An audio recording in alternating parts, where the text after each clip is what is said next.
Hello बच्चों, मैं doctor हार्दिक राइसोनी आप सभी का टीम लर्निंग मंक फाउंडेशन की ओर से इस ऑनलाइन सेशन में स्वागत करता हूँ। बच्चे लोग, आज के सेशन में हम काफी सारे इंपॉर्टेंट टॉपिक्स कवर कर रहे हैं। हम कवर करने वाले हैं मेसल सेल एंड स्टाहल एक्सपेरिमेंट। सेकेंड, हम जाएंगे सेंट्रल डोग्मा की ओर और उसमें शुरू करेंगे ट्रांसक्रिप्शन। काफी इंपॉर्टेंट टॉपिक है, आपको ऑलरेडी मैंने कहा है फर्स्ट पार्ट में ही। मॉलिक्यूलर बेसिस ऑफ इनहेरिटेंस रफली 7 to 10 क्वेश्चंस नीट में आता है, यानी कि 28 से 40 मार्क्स इसका एवरेज वेटेज है।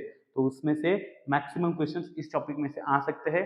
तो ये सबसे इंपॉर्टेंट टॉपिक में से एक है। हम शुरू करते हैं मेसल सेल एंड स्टाहल एक्सपेरिमेंट से। बच्चे लोग, मेसल सेल एंड स्टाहल एक्सपेरिमेंट एक मैंने रफली आपको डायग्राम दी हुई है, अच्छे से देखो आपको क्या समझ में आ रहा है। डायग्राम जब हम पहली बार देखते हैं हमें कुछ समझ में नहीं आता है।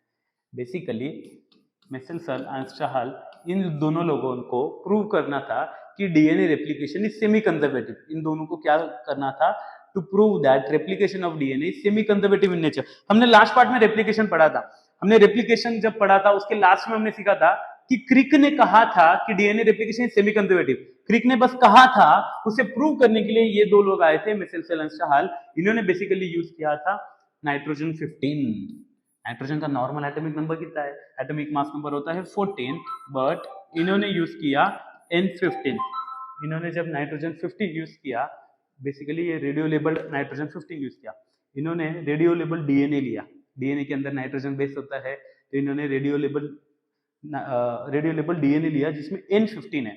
N15 रेडियो लेबल डीएनए लिया और उसको 20 मिनट, ये ई कोलाई के अंदर वाला डीएनए, ये कौन सा डीएनए है? With in E coli. N15 E coli वाले को इन्होंने ग्रो किया N14 मीडियम में। इन्होंने कौन से मीडियम में ग्रो किया? N14 वाले मीडियम में। तो सबसे पहले ई कोलाई कितने मिनट में रेप्लिकेट करता है? सिर्फ 20 मिनट में ई कोलाई रेप्लिकेट करके खुद की कॉपी बना देता है। तो जब 20 मिनट बाद N15 डीएनए खुद को रेप्लिकेट किया तो इन्हें दिखा कि दो अलग अलग स्ट्रैंड ऑफ डीएनए फॉर्म हुए हैं। दो डीएनए फॉर्म हुए सबसे पहले, तो एक के दो कॉपीज बन गई।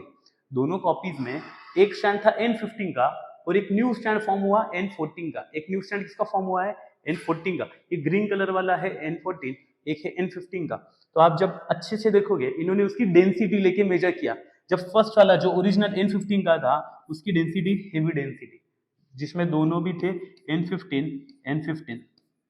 ये N15 होना चाहिए बच्चे लोग, ये है N15। उसके बाद जब उन्होंने 20 मिनट बाद जब रेप्लिकेट कराया, उन्हें डीएनए मिला। एक स्ट्रैंड था डीएनए का N14 का और एक था N15 का। N14 और N15 इनको जो हाइब्रिड मिला और उसकी डेंसिटी थी इंटरमीडिएट। डेंसिटी क्या थी? इंटरमीडिएट। आपको याद रखना है बच्चे लोग, इसकी डेंसिटी थी हेवी, जो इनको मिला after first generation in the F1 generation, उसकी डेंसिटी थी इंटरमीडिएट। उसके बाद ये यहीं पे नहीं रुके, उन्होंने ई कोलाई का रेप्लिकेशन कंटिन्यू किया। इनको 40 मिनट बाद दिखे कि 4 डीएनए फॉर्म हो गए। एक के 2 हो गए, 2 के 4। जो 4 डीएनए फॉर्म हुए हैं उसमें से एक डीएनए था N15 वाला, ये एक्चुअली N14 होना चाहिए। N14 के 2 फॉर्म हो गए, तो 2 फॉर्म हुआ है, एक हाइब्रिड वाले फॉर्म हुए। क्या फॉर्म हुए? हाइब्रिड। यहाँ पे इन्हें लाइट डीएनए यानी कि N14 वाला भी मिला और इन्हें हेवी डीएनए N15 वाला भी मिला और इन्हें एक इंटरमीडिएट भी मिला जो कि हाइब्रिड था। N14 भी था, N15 भी था। बेसिकली इन्होंने क्या प्रूफ करने का चाहा है, ये अच्छे से समझ लो। जब N15 वाले डीएनए को N14 में ग्रो करेंगे तो एक डीएनए का स्ट्रैंड रहेगा N15 और एक का रहेगा N14। एक का डीएनए क्या रहेगा? नाइट्रोजन 14। तो एक स्ट्रैंड मदर वाला है, एक न्यू स्ट्रैंड फॉर्म हो रहा है, एक न्यू स्ट्रैंड और एक मदर वाला स्ट्रैंड। इससे हम प्रूव कर रहे हैं कि हाफ रिटेन्ड है और हाफ न्यूली फॉर्म्ड हो रहा है। आई रिपीट, 50% मैटरनल डीएनए होता है, 50% न्यू डीएनए फॉर्म हो रहा है। मिस्टर सेल स्टाहल ने इस एक्सपेरिमेंट से प्रूव किया था। इस एक्सपेरिमेंट में इन्होंने जो टेक्निक यूज करी है उसका नाम है इक्विलिब्रियम डेंसिटी ग्रेडियंट। काफी बड़ा नाम है बच्चे लोग टेक्निक का, आपको याद रखना है। Equilibrium density gradient centrifugation technique.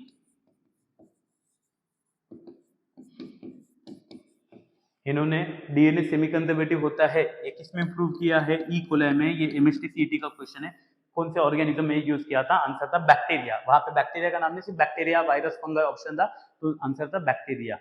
Technique का नाम क्या है? Equilibrium density gradient centrifugation technique. Density measure करने के लिए इन्होंने कंपाउंड यूज किया था caesium chloride CaCl2।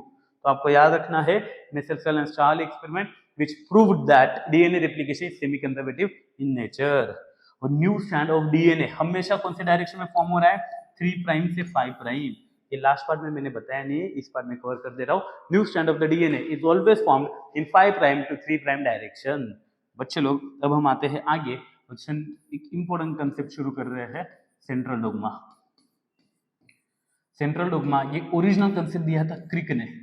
Original concept किसने दिया था, क्रिक का बहुत बड़ा कंट्रीब्यूशन है, मैंने ऑलरेडी आपको बताया। क्रिक ने बेसिकली बताया कि शुरुआत होती है डीएनए से, DNA gets converted into RNA and RNA gets converted into protein, RNA gets converted into protein. इस प्रोसेस को हम कहते हैं सेंट्रल डोग्मा।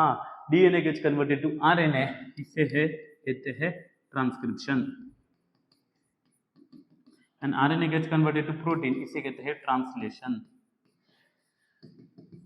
और इस पूरे ये डीएनए खुद की कॉपी बनाएगा, इसे कहते हैं रेप्लिकेशन, इसे क्या कहते हैं, रेप्लिकेशन। और इस पूरे प्रोसेस को कहते हैं सेंट्रल डोग्मा। सेंट्रल डोग्मा यानी कि डीएनए में से आरएनए फॉर्म होगा जिसे कहते हैं ट्रांसक्रिप्शन, आरएनए में से प्रोटीन फॉर्म होगा जिसे कहते हैं ट्रांसलेशन, और transcription plus translation is equal to central dogma. ये दिया था क्रिक ने। क्रिक ने ये कहा ये आइडियल है, बट टेमिन एंड बाल्टीमोर इन्होंने ऑब्जर्व किया कि कुछ वायरसेस में डीएनए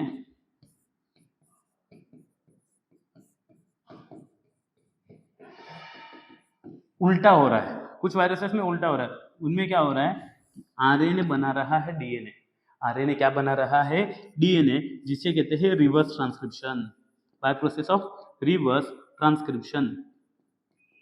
आरएनए प्रोटीन भी बनाता है बाय ट्रांसलेशन, और आरएनए डीएनए भी बनाता है बाय रिवर्स ट्रांसक्रिप्शन। तो ये इस प्रोसेस को हम कहते हैं रिवर्स सेंट्रल डोग्मा। ये कंसेप्ट किसने दिया था, टेमिन एंड बाल्टीमोर, कि आरएनए में से डीएनए बन जाएगा। ये किसमें मिलता है हमें, retrovirus and रियोवायरस।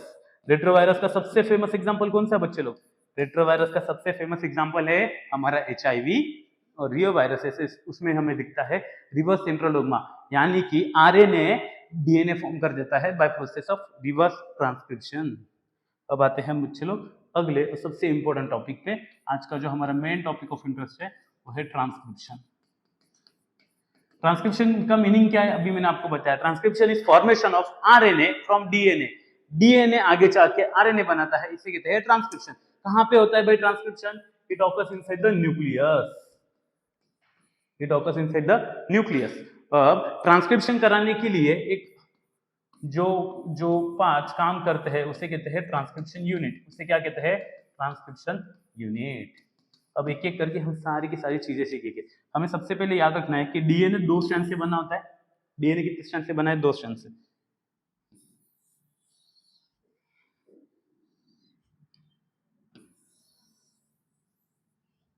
DNA double stranded है, एक स्ट्रैंड है 5 प्राइम से 3 प्राइम डायरेक्शन, और दूसरा स्ट्रैंड होता है 3 प्राइम से 5 प्राइम डायरेक्शन, ये हमें पता है।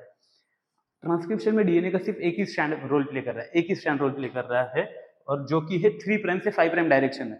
डीएनए का जो स्ट्रैंड जो 3 प्राइम से 5 प्राइम डायरेक्शन में जा रहा है उसे हम कहते हैं टेम्पलेट स्ट्रैंड, उसे हम क्या कहते हैं, टेम्पलेट स्ट्रैंड।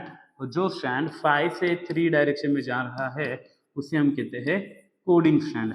और हमें याद रखना है कि ट्रांसक्रिप्शन में कौन रोल प्ले कर रहा है, टेम्पलेट स्ट्रैंड, 3 प्राइम से 5 प्राइम वाला स्ट्रैंड रोल प्ले कर रहा है। सबसे पहले इस केस में एक एंजाइम आता है, एंजाइम का नाम है आरएनए पॉलीमरेज।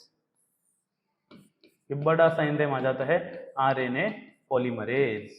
आरएनए पॉलीमरेज आके डीएनए को जिस पॉइंट पे चिपकता है वो डीएनए के दोनों स्ट्रैंड्स को एक दूसरे से अलग देता है, डीएनए के दोनों स्ट्रैंड को एक दूसरे से अलग कर देगा।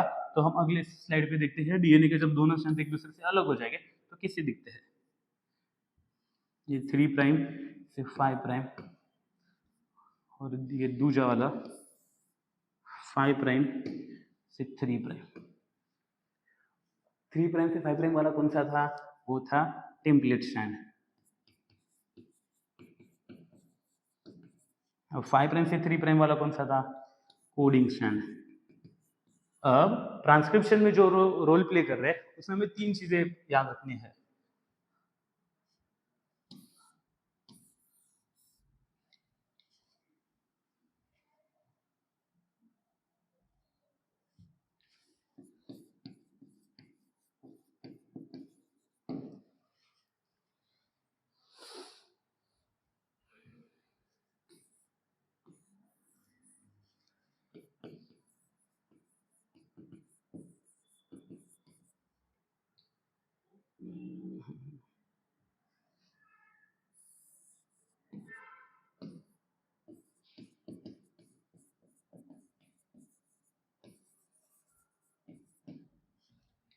तो बच्चे लोग यहाँ पे मैंने लिखा है कि डीएनए का जो टेम्पलेट स्ट्रैंड है उसके 3 प्राइम एंड पे एक सीक्वेंस होती है, एक जीन होती है जिसे कहते हैं प्रोमोटर जीन। 5 प्राइम एंड पे दूसरी जीन होती है जिसे कहते हैं terminator gene. And between promoter and terminator जो एक्चुअल पार्ट है उसे कहते हैं स्ट्रक्चरल जीन। उसे क्या कहते हैं? Structural gene. प्रोमोटर से ट्रांसक्रिप्शन की शुरुआत होगी, टर्मिनेटर पे ट्रांसक्रिप्शन बंद होगा, और जो एक्चुअल डीएनए का जो सेगमेंट है जो कि ट्रांसक्रिप्शन होने वाला है वो है ये वाला स्ट्रक्चरल जीन वाला पार्ट। कौन सा पार्ट है? स्ट्रक्चरल जीन वाला पार्ट। तो एक्चुअल में क्या होता है बच्चों लोग अच्छे से समझ लो।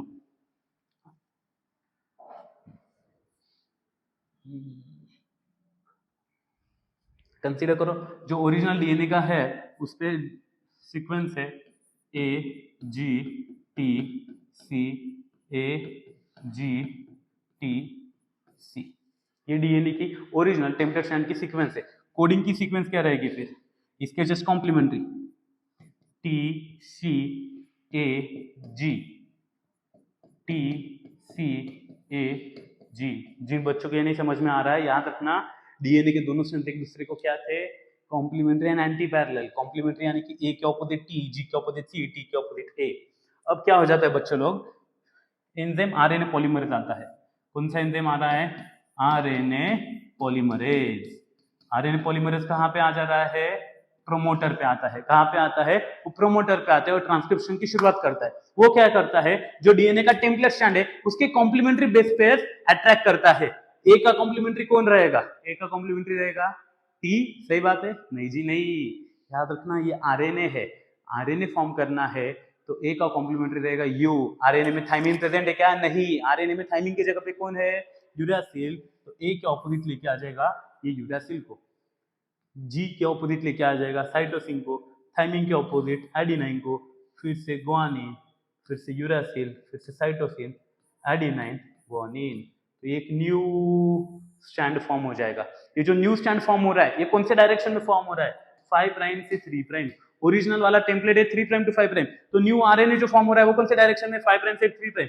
ये प्रोसेस चलती रहेगी चलती रहेगी। कहां तक चलेगी? टर्मिनेटर तक। कहां तक चलेगी? टर्मिनेटर तक। आपको याद रखना है बच्चों लोग, इन प्रोकैरियोट्स में ये प्रोमोटर पे होता है सिग्मा फैक्टर। कौन सा फैक्टर होता है? सिग्मा फैक्टर, जो आरएनए पॉलीमरेज को अट्रैक्ट करता है। तो वही टर्मिनेटर पे होता है rho factor. Sigma factor RNA polymerase को अट्रैक्ट करेगा, ट्रांसक्रिप्शन की शुरुआत कराएगा, और रो फैक्टर ट्रांसक्रिप्शन को बंद करेगा। It is present at terminator. तो इस तरीके से ये जो न्यू स्ट्रैंड फॉर्म हुआ है, ये जो न्यू स्ट्रैंड फॉर्म हुआ है ये है हमारा प्राइमरी ट्रांसक्रिप्ट। ये क्या है बच्चे लोग? Primary transcript. तो आपको याद रखना है ये प्राइमरी ट्रांसक्रिप्ट के बारे में कि प्राइमरी ट्रांसक्रिप्ट प्रोकैरियोट्स में एक्टिव होता है। ये डायरेक्टली मेन आरएनए है, बट यूकैरियोट्स में इसे मॉडिफिकेशन करना पड़ेगा। यूकैरियोट्स में इसे क्या करना पड़ेगा? मॉडिफाई करना पड़ेगा, जिसे हम कहते हैं प्रोसेसिंग ऑफ आरएनए। जिसे क्या कहते हैं? Processing of RNA.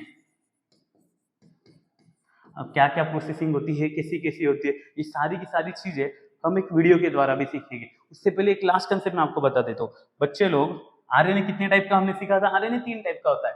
तो वैसे ही आरएनए पॉलीमरेज जो हमने एंजाइम सीखा है ये भी 3 टाइप का होता है। RNA pol 1, RNA polymerase 2, RNA polymerase 3। मैं आपको एक फॉर्मूला दूंगा जिससे आपको याद रखना है। आरएनए पॉलीमरेज कौन से आरएनए के लिए होता है? आर आरएनए के लिए होता है। कौन से आरएनए के लिए? R RNA. RNA polymerase 2 is for m RNA and RNA polymerase 3 is for t RNA. M RNA के साथ आपको उसका इनएक्टिव फॉर्म एचएन आरएनए होता है, और tRNA का इनएक्टिव फॉर्म होता है snRNA। तो इसको कैसे याद रखना है, रुको मत टीना, किसी का नाम टीना होगा तो उसको इजीली लर्न हो जाएगा, रुको मत टीना RMT। तो rRNA, सबसे पहले RNA पॉलीमरेज 1 rRNA, रुको के लिए याद रखना, RNA पॉलीमरेज 2 mRNA, मत से याद रखना, RNA पॉलीमरेज 3 tRNA, टी से याद रखना। तो रुको मत टीना, ये एक लाइन याद रखो तो आपको ये लर्न करने की जरूरत नहीं रहेगी, आपका अपने आप ये क्वेश्चन सॉल्व हो जाएगा। तो बच्चे लोग ये था ट्रांसक्रिप्शन की बेसिक आइडिया। ट्रांसक्रिप्शन को डिटेल में सीखने के लिए मैं कितना भी आपको थियोरेटिकली बताने की कोशिश करूँ, बट जब तक आप विजुअली देखते नहीं हो समझेगा नहीं। तो चलो आज हम एक यूट्यूब वीडियो देखेंगे और उससे समझेंगे कि एक्चुअल ट्रांसक्रिप्शन कैसे होता है। तो बच्चे लोग धीरे धीरे करके हम वीडियो देखेंगे, पॉइंट पॉइंट पे पॉज करेंगे, मैं आपको एक एक चीजें समझाने की पूरी कोशिश करूंगा। शुरू करते हैं। ये बेसिक डीएनए है। शुरुआत में डीएनए के ऊपर आ जाता है आरएनए पॉलीमरेज। डीएनए के ऊपर कौन आ जा रहा है, आरएनए पॉलीमरेज। आरएनए पॉलीमरेज आके कहां पे चिपकने वाला है, हमें पता है आरएनए पॉलीमरेज आके प्रोमोटर पे चिपकेगा। ये प्रोमोटर रीजन पे आरएनए पॉलीमरेज आके चिपक गया। आरएनए पॉलीमरेज प्रोमोटर पे आके क्या करेगा, डीएनए के दोनों स्ट्रैंड को सेपरेट कर देगा। तो ये डायग्राम में देखो कि अब ये वीडियो में देखो कि डीएनए के दोनों भी स्ट्रैंड एक दूसरे से सेपरेट हो जाने वाले हैं, आपको दिखेगा अच्छे से। डीएनए के दोनों भी स्ट्रैंड अब एक दूसरे से सेपरेट हो गए। डीएनए के दोनों भी स्ट्रैंड एक दूसरे से सेपरेट हो गए। उसके बाद आरएनए पॉलीमरेज क्या करता है, कॉम्प्लीमेंट्री बेस से अट्रैक्ट करता है। एडेनाइन है तो एडेनाइन का कॉम्प्लीमेंट्री कौन है, आरएनए में यूरासिल। ग्वानिन है, ग्वानिन का ऑपोजिट साइटोसिन। थाइमिन है, उसका ऑपोजिट एडेनाइन। तो एक कॉम्प्लीमेंट्री बेसिस एक एक करके ऐड होते जा रहे, प्रोमोटर से लेके टर्मिनेटर तक। जो स्ट्रक्चरल जीन है उसका उसकी कॉपी हम बना रहे हैं, उसकी कॉम्प्लीमेंट्री जीन। तो ये 5 प्राइम से 3 प्राइम एक न्यू सीक्वेंस, एक न्यू चेन फॉर्म होती जा रही है। ये कॉम्प्लीमेंट्री बेस पेयरिंग होने वाली, बच्चों लोग ये याद रखो। ये कब तक चलेगा, ये चलने वाला है अप टू ये चलेगा अप टू टर्मिनेटर। ये चला टर्मिनेटर तक पहुंचे, ये टर्मिनेटर पे अब पहुंचेगी। अब अच्छे से देखो क्या हो जाएगा, टर्मिनेटर पे पहुंचे कि ये सारी की सारी सिस्टम एक दूसरे से अलग हो जाएगी। और ये जो फॉर्म हुआ है ये है हमारा प्राइमरी ट्रांसक्रिप्ट। ये क्या है बच्चे लोग, हमारा primary transcript. Primary transcript prokaryotes में एक्टिव है, वो डायरेक्टली मेन आरएनए सर्व करने वाला है। बट यूकैरियोट्स में इट नीड्स मॉडिफिकेशन, जिसे हम कहते हैं पोस्ट ट्रांसक्रिप्शनल मॉडिफिकेशन या फिर प्रोसेसिंग ऑफ आरएनए। अब उसमें 3 स्टेप्स है। सबसे पहले स्प्लाइसिंग, कैपिंग और टेलिंग। एक एक करके हम देखते हैं कि स्प्लाइसिंग, कैपिंग, टेलिंग होता क्या है।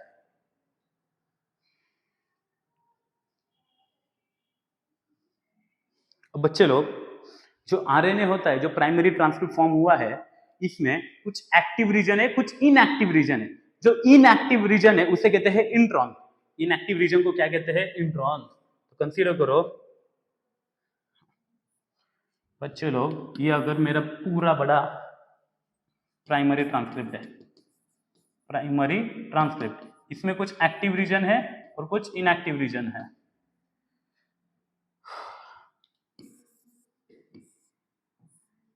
ये जो ब्लैक वाले ड्रॉ किए हैं ये है इनएक्टिव रीजन, जिसे हम कहते हैं intron. Which is genetically inactive, उसे कहते हैं इंट्रॉन। आई याद रखना। और ये जो जेनेटिकली एक्टिव वाला पार्ट है इसे कहते हैं एक्सॉन। ये है इंट्रॉन, क्या है मैंने आपको बोला, जेनेटिकली इनएक्टिव।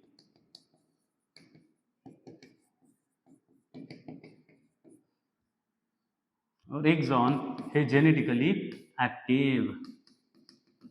तो फर्स्ट स्टेप है कि हम इंट्रॉन को निकाल देते हैं। इंट्रॉन को कैसे निकाल देते हैं, उसको हम निकाल देंगे।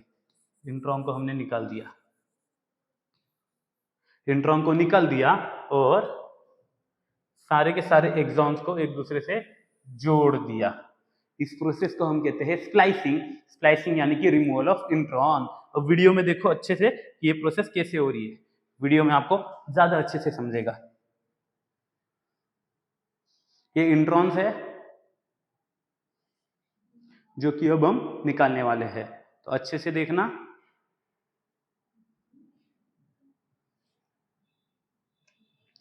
ये कैपिंग और टेलिंग भी इन्होंने एक्सप्लेन करी है। पहले हम स्प्लाइसिंग देखते हैं, फिर आगे जाते हैं कैपिंग और टेलिंग पे।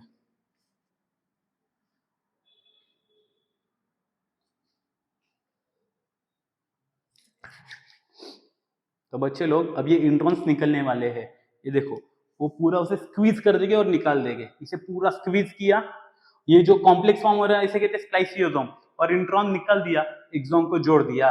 तो इस तरीके से हमने इंट्रॉन को रिमूव किया, उसको हम कहते हैं स्प्लाइसिंग। रिमूवल ऑफ इंट्रॉन, जो फर्स्ट मॉडिफिकेशन है रिमूवल ऑफ इंट्रॉन,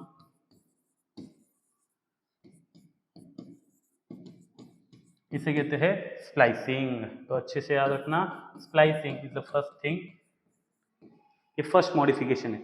सेकेंड होता है जो 5 प्राइम एंड है, जो 5 प्राइम एंड है वहां पे मिथिलेटेड गुआनोसिन ट्राइफॉस्फेट की कैप ऐड होती है। तो कंसीडर करो ये पिछले वाले इस पे ये 5 प्राइम एंड है, ये 3 प्राइम एंड है, तो ये 5 प्राइम एंड पे एक कैप आ जाएगी।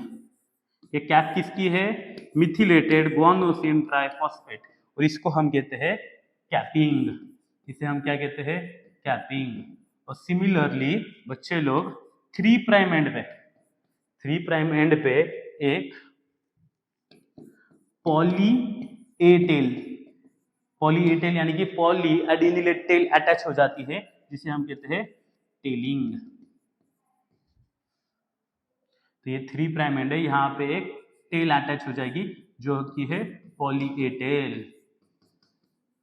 तो स्प्लाइसिंग, तो बच्चे लोग स्प्लाइसिंग, कैपिंग और टेलिंग के बाद जो आरएनए मिलेगा वो है एक्टिव आरएनए, वो है हमारा एक्टिव एमआरएनए। तो हमें याद रखना है कि इस तरीके से ट्रांसक्रिप्शन कंप्लीट होता है, और ये तीनों भी स्टेप्स को हम कहते हैं प्रोसेसिंग ऑफ आरएनए। इन तीनों भी स्टेप्स को क्या कहते हैं? प्रोसेसिंग ऑफ आरएनए, जो कि सिर्फ और सिर्फ यूकैरियोट्स में हो रही है, प्रोकैरियोट्स में नहीं हो रही है। तो बच्चे लोग याद रखने वाले पॉइंट से, new RNA always found in 5 prime to 3 prime direction, processing में स्प्लाइसिंग होगा यानी कि रिमूवल ऑफ इंट्रॉन, कैपिंग होगा, मिथिलेटेड गुआनोसिन ट्राइफॉस्फेट की एक कैप अटैच होगी, और टेलिंग होगा यानी कि एक poly A tail 3 prime end पे अटैच होगा। ट्रांसक्रिप्शन में 3 स्टेजेस होते हैं। इनिशिएशन, इनिशिएशन यानी कि क्या? आरएनए पॉलीमरेज जाके प्रोमोटर का अटैच होगा, इसे कहते हैं इनिशिएशन यानी कि शुरुआत होगा। फिर होगा इलोंगेशन, इलोंगेशन यानी कि क्या? वो एक टेल बड़ी सी बड़ी चेन फॉर्म होना शुरू हो जाती है, कॉम्प्लीमेंट्री बेस पेयरिंग होती है, उसे कहते हैं इलोंगेशन। और फाइनली टर्मिनेशन यानी कि प्रोसेस खत्म हो जाती है। तो बच्चे लोग ये था ट्रांसक्रिप्शन, बहुत इंपॉर्टेंट है एग्जाम पॉइंट ऑफ व्यू से, ढेर सारे क्वेश्चन इस पे पूछे जा चुके हैं।